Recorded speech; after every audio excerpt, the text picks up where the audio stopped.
자, 건축법은 맨 처음에 뭐를 정리하시라고요? 건축법이 적용되는 대상. 우리 1, 2월 과정을 꼭 한번 봐주세요. 서로 좀 보충 좀 서로 보충해 나가면서 해야 돼. 한꺼번에 다 못 보거든.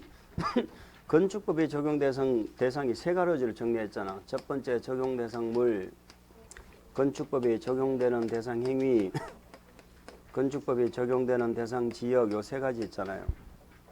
여기에서 우리가 여기에서 세 문제까지 나오 출제가 되는 부분이라고. 여기서 못 맞추면 건축법 맞출 게 뭐가 있어? 그래서 건축법이 적용되는 대상물은 당연히 뭐다? 건축물 그리고 대지죠. 이 건축물 대지에 건축법이 적용되는 이유는 뭐예요? 건축물을 안전하게 짓자는 거지요. 그 다음에 건축물의 기능을 위해서 무슨 기준도 정해? 설비 기준도 정하지. 설비 기준. 그 다음에 우리 건축물은 아니지만 몇 가지 공작물에도 적용하죠. 몇 가지 공작물. 이 공작물에 관해서는 우리가 이제 나중에 공부하면 돼. 나중에 이거 한 개 몇 개 외우면 돼. 한 번만 들으면 다 외워. 지금 신경 쓸 거 없고 우리는 우리 시험에 자주 물어보는 게 건축물이죠. 뭐 대지도 물어본 지 오래됐어. 요것도 다음에 공부하면 돼. 건축물이 뭔지 요거 하나 정도 알아야 되겠죠. 그래서 했지요. 우리 교재는 어디서 나와요? 건축물이 443페이지 나오죠. 건축물. 건축물이라 이렇게 돼 있죠. 자, 건축물은 공작물 중에서 일정한 거다. 맞아요? 건축물은 공작물 중에서 일정한 거 맞아? 그것도 모르겠어. 사람이 만든 건 다 뭐야? 인공을 가하여 제작한 시설물하고 우리 개발행 허가할 때 공부했죠. 그러면 건축물도 공작물이 아니야? 건축물도 공작물이지. 그래서 공작물 중에서 이렇게 생긴 놈을 건축물이라고 하잖아. 그래 건축물은 공작물 중에서 이렇게 되는 거야. 근데 이 공작물이 두 개로 나눠졌잖아. 토지에 뭐하는 공작물 정착하는 놈이 있고 토지에 정착하지 않고 어디 있는 게 있고 지하나 고가에 있는 공작물이 있었잖아요. 그러니까 토지에 정착하는 공작물은 반드시 뭐가 있어야 돼? 지붕이 있어야지. 지붕이 없으면 건축물이 안 되거든. 근데 지붕이 하늘에 떠 있을 수 없잖아. 기둥이 받쳐줄 수도 있고 벽이 받쳐줄 수도 있고. 그래서 기둥이나 벽은 요거는 두 개 중에 한 개만 있으면 돼. 그래서 지붕과 기둥만 있어도 건축물. 지붕하고 벽만 있어도 건축물. 지붕하고 기둥하고 벽이 다 있으면 훌륭한 건축물. 아시겠죠? 근데 만약에 지붕하고 기둥과 벽이 다 있어야 된다 그러면 틀리는 거야. 그 말 장난만 틀리면 지붕 다음에는 과가 나와야지. 기둥하고 벽 사이에는 무슨 말이 나와야 돼? 또는이 나와야지. 요거만 알면 돼. 거기에 여기에 딸려 있는 시설물 있죠. 여기에 딸린 시설물들도 뭐다? 요것도 건축물이다. 딸려 있는 건 대문, 담장, 굴뚝 이런 거 있을 거 아니에요. 그러면 이 건축물에 딸려 있지 않는 이런 외의 시설물은 건축물이다 아니다? 딸려 있지 않은 건 공작물이지. 이해갑니까? 그런 얘기예요. 그 다음에 지하나 고가에 있는 건 지하나 고가에 있는데 무슨 지붕이 있어야 된다 그러면 안 되잖아. 이것은 용도가 사람들이 일상적으로 사용하는 용도. 사무소, 공연장, 점포, 차고, 창고 등등 아시겠죠? 이런 용도로 사용하면 이것도 건축물이다. 우리가 건축물이다라는 말의 의미는 뭐다? 이 법에 적용을 받는다 이 말이야. 그럼 이런 것들은 건축법에 적용을 받는 거야. 근데 건축법 적용 안 받는 건물이 있었죠? 기억납니까? 그거는 어디서 나와요? 넘겨보면 우리 저 뒤에 있었는데 혹시 몇 페이지 있는지 혹시 아시는 분? 응? 50? 455페이지 있네. 그 아시는 분은 공부하신 분이네. 나머지는 공부 안 하신 거. 적용 안 되는 거 있죠? 그 5가지. 그걸 꼭 기억하셔야 돼. 첫 번째가 뭐예요? 문화재. 문화재는 지정문화재든 임시지정이든 다 적용을 안 한다. 또 철도, 궤도, 선로부지 안에 있는 거 있죠? 철도, 궤도, 선로부지 안에 있는 거 4가지가 있었네. 자, 운전보안시설. 각종 운전보안시설. 기차 타러 갑니다. 보행시설. 상하를 가로지르는 보행시설. 그 다음에 기차 갈 때까지 기다리죠. 플랫폼. 이런 것들은 건축법 적용에 지을 필요가 없다고. 또 기차에 물 넣고 기름 넣고 하는 거 있죠. 급수, 급유, 급탄시설 이런 것들. 그러나 철도, 궤도, 선로, 부지 안에 있는 이런 것들을 적용 안 한다는 거지. 철도 역사는 적용할까 안 할까? 해야지. 또 철도, 궤도가 나오면 고속도로 나와야죠. 고속도로 위에 있는 건 뭐?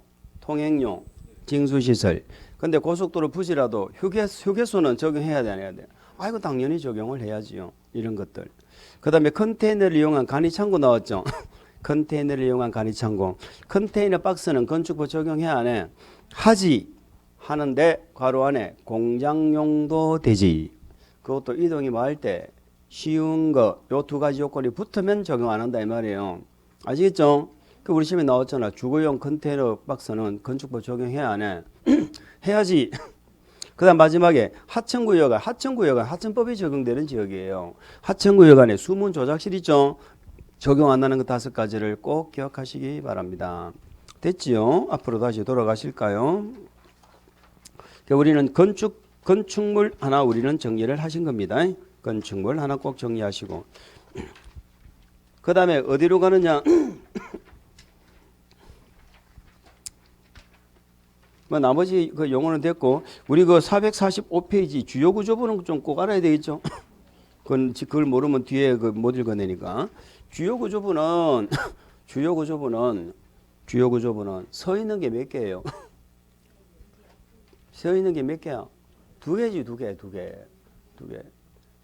지금 2개라고 다 대답하셨죠? 소리는 하나도 안 들렸는데 대답을 했다. 서 있는 게 뭐야? 기둥하고 내력벽이죠. 내력벽. 조적벽은 안 돼요. 드러누워 있는 수평재가 몇 개요? 그게 3개지. 바보지. 바닥, 보, 지붕틀. 그리고 주 계단 있죠. 요 3가지를 우리는 구분해서 정리를 합니다. 그런데 다만 기둥은 기둥인데 무슨 기둥? 바닥은 바닥인데 맨 밑에 바닥은 안 무너지죠. 보는 본데 작은 보, 차양, 햇빛 가리개, 외 계단 있죠. 집 밖에 계단. 이런 것들은 주요 구조부도 아니다라는 걸 기억을 하시고 넘어갑니다. 자, 그래서 우리 건축법의 적용 대상은 이 건축물 요거 하나 정리를 하시고, 두 번째는 행위가 몇 가지에 적용됐어?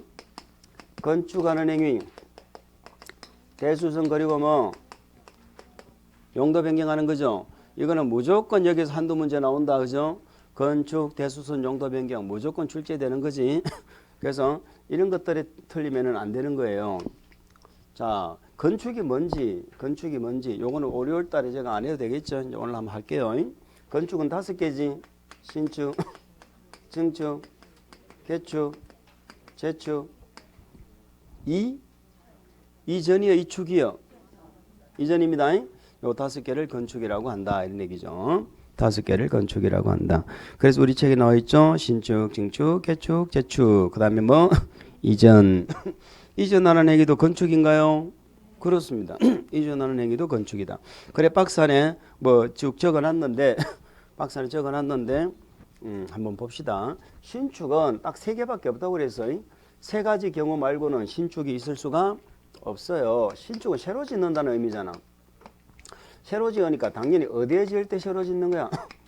나대지. 나대지에 새로 축조한다 그러면 요거는 무조건 신축입니다. 그런데 두 번째는 나대지가 아니어도 신축이 된다는 얘기죠. 그럼 여기는 뭐만 있어야 돼? 부속 건축물만 있어야 돼. 부속 건축물만. 주된 게 이미 있으면 안 돼. 부속이 있는데 뭐가 들어가야? 주된 건축물이 들어가면 이게 신축이 되는 거예요. 거꾸로 되면 안 돼. 주된 게 있는데 부속이 들어가면 증축이야. 세 번째는 부속만 있는 게 아니고 기존에 주된 건축물이 있었다는 얘기죠. 기존 건물이 있다는 거잖아. 그래도 신축이 돼. 그러면 신축을 하려면 이 기존 건축물을 어떻게 해야 돼? 해체를 해야 돼. 전에는 철거라고 그랬는데 지금은 해체란 표현을 씁니다. 그럼 해체도 전부 해체, 일부 해체. 전부를 해체하고 종전 규모를 뭐 해야 돼? 종전 규모를 초과해야지. 요게 신축이 되는 거예요. 그런데 우리 시험 만약에 일부를 해체하고 더 크게 지으면 뭐가 되는 거야? 증축이 되는 거야. 전부를 해체하고 더 크게 지으면 신축이고. 아시겠죠? 이 구분 가죠? 근데 우리 시험은 전부 해체 이런 말이 안 나온다고 그냥 해체하여 이렇게 나와. 해체했단 말은 전부 해체예요. 다시 말해서 일부 해체라는 말이 안 나오면 전부 해체라고. 해체하고 다시 지어서 그러면 전부 해체하고 지은 거야. 그렇게 이해하시면 돼요. 요 세 개밖에 없어 신축은. 자 그러면 정축은 뭐예요? 정축은 뭔가 더 크게 짓는다는 거지. 크게 짓는 건 옆으로 크게 지을 수도 있고 위로 크게 지을 수도 있고. 옆으로 크게 짓는 건 면적이죠. 이제는 대답할 수 있을까? 하나의 건물에는 면적의 종류가 몇 개요? 3개죠. 위에서 내려다봤을 때 전체에 보이는 면적이 무슨 면적이야? 이게 건축 면적이지. 건축물의 면적 아닙니까? 건축 면적. 위에서 보이는 거. 이 제일 넓은 면적이 보일 거 아니야. 그 다음에 1층, 2층, 3층 바닥 면적 있죠. 그 바닥 면적을 다 합한 걸 뭐라고 그래? 연면적. 그래서 건축 면적하고 연면적이 늘어난다 이렇게 돼 있죠. 건축 면적, 연면적이 늘어난다. 바닥 면적은 없는데 그러면 안 돼. 바닥 면적 늘어나는 게 결국 이거 늘어나는 거거든. 그러니까 우리는 면적이 늘어나면 무조건 뭐다? 증축 이렇게 가면 돼. 면적이 늘어나는 거 증축이고 또 위로 높아지는 건 높이 또 뭐 청수 이런 것들을 늘리는 것 이게 증축이라니까. 요는 외관상 지금 커지는 건데 외관상 안 커져도 증축이 될 수 있죠. 건축물 내부의 바닥 면적이 늘어날 수 있잖아. 내부에 내부 증축이잖아. 이래도 증축이 되는 거야. 자, 건축물 전체의 크기는 안 커졌는데 층수가 늘어날 수도 있죠. 1층짜리 건물을 사실상 2개 층으로 막는 경우 이게 전부 다 증축이라고. 무슨 말인지 아시겠어요? 나 증축이야. 하여튼 늘어나면 증축이야. 자, 아까 건물이 있는데 그 건물에 딸린 담장을 축소합니다. 이게 뭐다? 증축이야. 아까 건물에 딸려있는 대문 담장 다 건축물이잖아. 그 대문 담장 축소하는 행위 다 증축입니다. 요거는 판례 내용이에요. 그럼 건물이 있어. 건물이 있는데 이렇게 붙여서 하나 더 지을 수도 있어. 이것도 증축이고요. 아까 주택이 있는데 부속이 들어가는 게 이것도 증축이죠.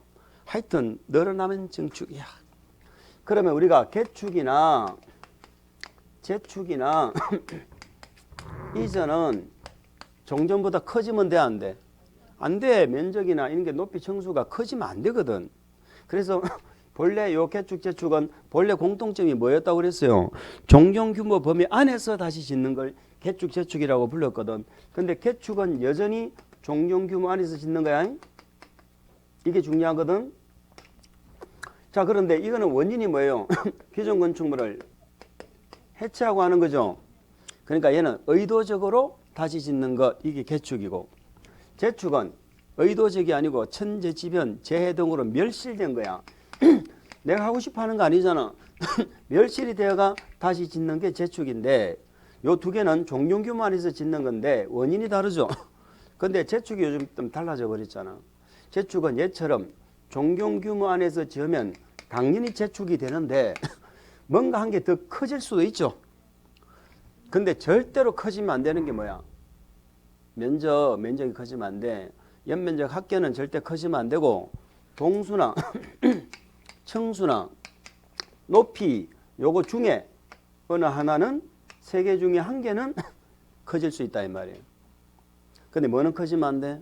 연면적 합계는 절대 커지면 안 돼. 제가 이제 안 읽어드려도 이해할 수 있겠죠. 그러니까 우리는 뭐라 생각하자? 면적이 커지면 무조건 정축이다 이렇게 가면 되는 거예요. 면적이 커지면. 근데 재축은 동수, 청수, 높이 중 어느 하나는 더 커질 수가 있어. 개축은 무조건 종용규모 안에서 지어야 되고. 이해됩니까? 그거 하나. 이게 개정되고 우리 시험에 물어보진 않았어. 자, 이전은 뭐예요 그러면? 이전은 이런 말이 나오면 안 돼. 해체되었다, 멸실되었다 이런 말이 나오면 이전이 안 된다고. 이전은 주요 구조부를 해체하면 안 되죠. 주요 구조부를 해체하지 않고, 주요 구조부를 해체하면 그게 해체잖아. 해체하고 다시 종용 규모에서 지으면 뭐예요? 그 개축이잖아. 그러니까 개축이 되니까 해체하지 않고 위치만 옮기는 거야. 위치만 옮기는데 다른 대지로가 같은 대지 안에서 같은 대지 안에서 같은 대지 그걸 또 다른 대지로 바꿔. 주요 구조부를 해체하고 이걸 바꿔. 다섯 개 구분할 수 있죠. 요거는 된다고 제가 믿겠습니다. 요런 건 틀리면은, 이건 틀리면 건축물 맞출 거 하나도 없다. 건축물하고 건축하는 행위 꼭 잘 기억을 하시기 바랍니다. 이번에는 대수선으로 가시죠. 오른쪽에 대수선. 자, 대수선이란 건축물의 기둥보, 내력벽, 주계단 등의 구조. 자, 기둥보, 내력벽, 주계단 등의 구조가 뭐예요? 이게 주요 구조부 등이잖아. 주요 구조부 아까 공부했죠? 주요 구조부 등. 또 외부 형태를 괄호 묶어서 외부 형태. 요걸 뭐 하는 거? 수선 변경 정설하는 것으로서 대통령령 돼 있죠. 대통령령으로 정한다 거기 밑줄. 대통령령으로 정하는 것만 되는데 우리 책에는 빠져 있지만은 밑에 나와 있던가? 밑에 박스 아래 보면 대통령령으로 정하는 것이란 다음 각호 언안에 해당하는 것으로서 뭐 어쨌든 거기다 밑줄 그으면 되겠네. 증축, 개축, 재축에 해당하지 아니하는 것. 자, 제가 이렇게 말씀을 드렸어요. 보세요. 우리가 건축물을 수선하는 건 3단계로 이렇게 구분합니다. 좀매만 떠도 고친다. 무슨 수선? 소수선. 많이 떠도 고친다. 무슨 수선? 대수선. 너무 많이 떠도 고쳤네. 건축하는 행위가 되어버려. 건축 중에 신축하고 이전은 떠도 고친다는 개념이 아니죠. 그래서 증축, 개축, 재축 요걸 얘기하는 거예요. 그럼 대수선이 뭐예요? 물으면 소수선도 아니고 뭐도 아니고 증축, 개축, 재축도 아닌 것. 이게 대수선이거든. 그러면 대수선의 범위는 뭘로 정해? 이것 이상이 돼야 대수선이거든. 이것 이상이 되어야. 그런데 너무 올라가면 안 되지요. 그래서 여기까지 해당되면 안 되는 거야. 이만큼이 대수선이거든. 자, 요 범위를 뭘로 정해? 대통령령으로 정하는데 대통령령으로 정하는데 어디에 해당되면 안 돼? 증축, 개축, 재축에 해당되면 안 된다. 이런 얘기지. 그런 거 대통령이 그 밑에 박스고 그 우리 시험은 이 박스에다가 뭘 갖다 붙여버려? 증축, 개축, 재축의 개념 있죠? 요걸 갖다 붙여버리면 대수선이 돼? 안 돼? 안 된다. 이렇게 문제를 출제한다 이 말이에요. 그래서 뭐가 늘어난다, 해체하고 다시 짓는다, 멸실되고 어쩌고 저쩌고 이런 말이 나오면 그건 대수선이 안 되는 거야. 무슨 말인지 아시겠죠? 그래서 우리는 지금 대수선은 주요 구조부 등하고 외부 형태 두 가지를 대상으로 하고 있는데 우리 대통령령에는 외부 형태에 관한 내용은 없어졌어. 그래서 주요 구조부 등에 관한 내용만 살아있는데 그게 8가지가 있는 거예요. 그래서 주요 구조부가 벽이 몇 가지가 있던가? 벽이 4가지가 있었죠. 내력벽, 또 방화벽이 있었죠. 방화벽, 방화구역을 위한 바닥이나 벽, 또 다가구 다세대 간 경계벽이죠. 다가구 다세대 간에 경계벽이 있었고 또 외벽이 있었죠. 외벽에 이는 마감재죠. 이 마감재는 화재에 지장이 없는 불이 났을 때 연소를 막는 마감재를 말하는 거예요. 그래서 요거는 사실상 벽이 대상이 아니고 마감재가 대상이야.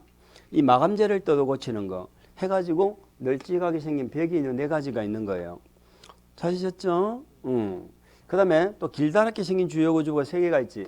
기둥, 보, 지붕이에요. 지붕틀이에요.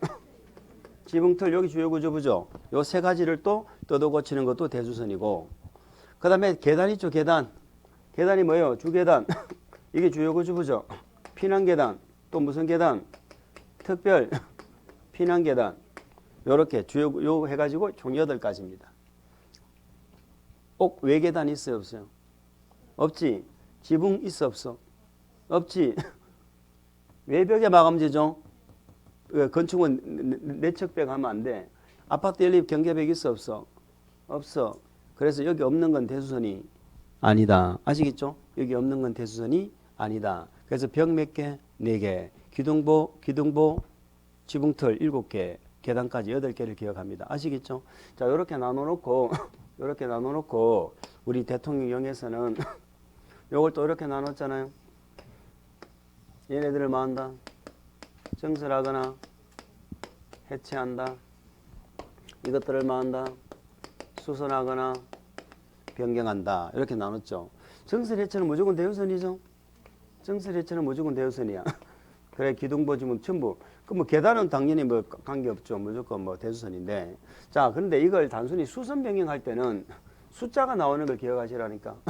내력벽은 면적이 얼마? 30 이상. 외벽의 마감재도 얼마?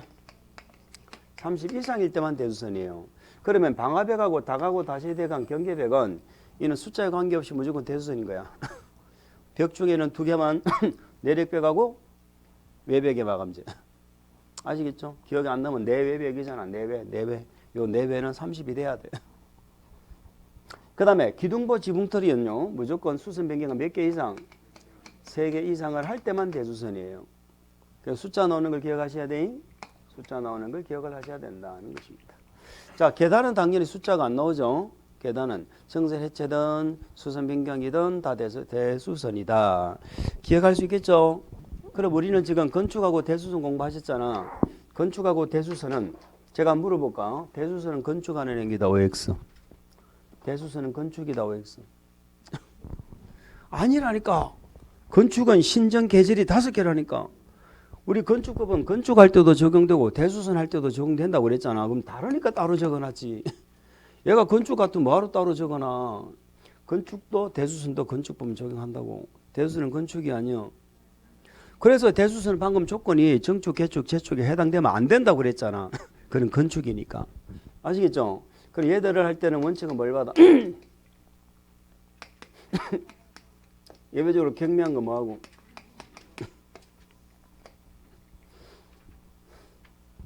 아시겠죠? 이거는 공부하면 무조건 맞출 수 있는 거야. 허가와 관련된 거, 신고와 관련된 거. 이런 것들은 무조건 공부하셔야 돼. 여기까지가 제일 중요한 거야. 허가, 신고까지가. 자, 그런데 우리는 용도 변경 있죠? 요놈은 기억나시죠? 올라가는 쪽으로 바꾼다 뭐 바꿔? 내려가는 쪽으로 바꾼다 뭐 하고? 신고했잖아. 그리고 요거는 원칙은 허가하면 돼, 안 돼? 안 돼. 얘는 허가 또는 신고 그래야지. 용도 변경은 원칙이 허가라 그러면 안 돼. 허가 또는 신고. 건축과 대수선은 원칙은 뭐? 허가. 경미한 건 뭐? 신고. 그렇게 하는 거예요. 아시겠지요? 그래서 또 넘겨보세요.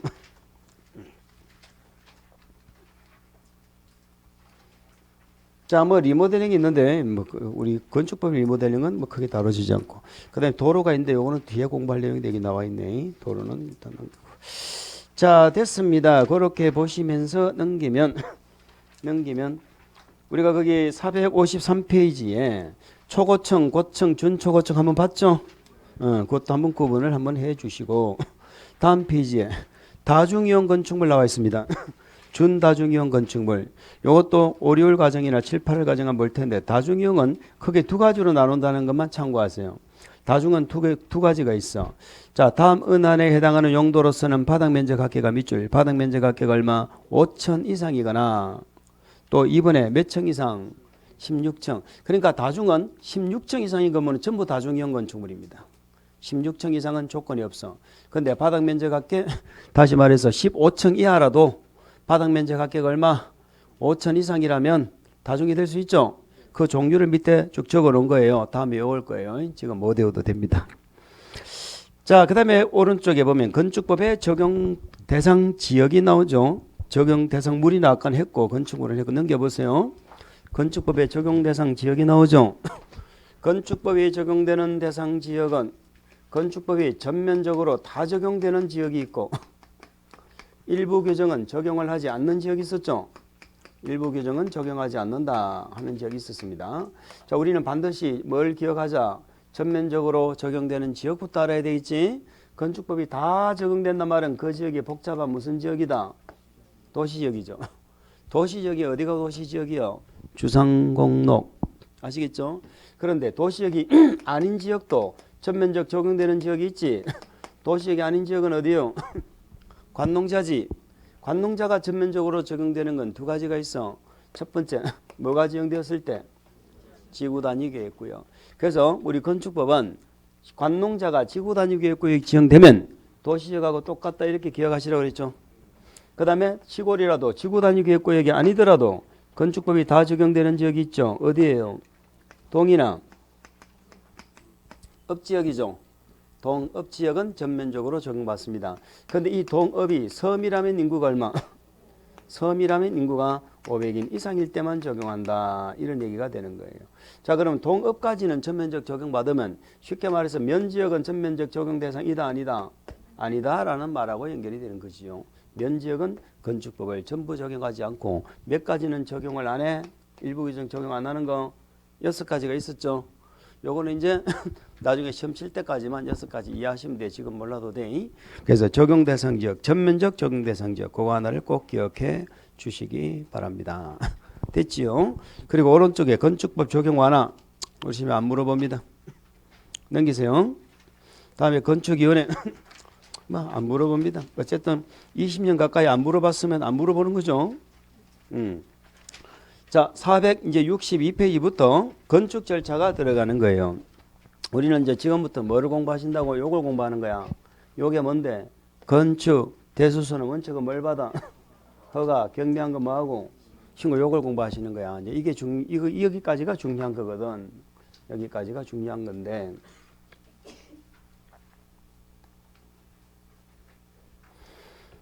자, 우리가 건축물을 건축하려면은 건축 대수선입니다.